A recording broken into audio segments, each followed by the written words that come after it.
تعرف ان انت عندك كنز في ستارة الاشعارات؟ وايه هو الكنز ده؟ كم مرة جيت تدخل مكان معين او توري موبايلك لحد معين وظهر اشعارات لا تليق ان هي تظهر، والاشعارات دي بتكون او بتحطك انت في موقف محرج لو الاشعارات دي ظهرت. تعال اما نشوف ايه هو الحل.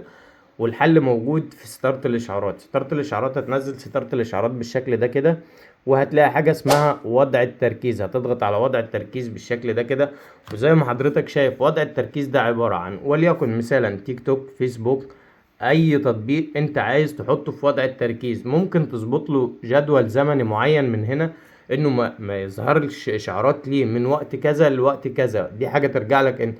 ولو حابب تعمله ان انت اللي لازم تفصله بايدك هتعمله، وبكده يكون الميزة دي حفظتك انت من الاشعارات اللي بتحطك في موقف محرج. او لو في توقيت معين ما بتكونش انت حابب تخلي الاشعارات توصلك او تظهر عندك في شريط الاشعارات بالشكل ده كده، لانها حصلت مع ناس كتير. وما تنساش لايكك اكيد هيدعمنا، ولو حد يحتاج الفيديو ياريت تشير له الفيديو.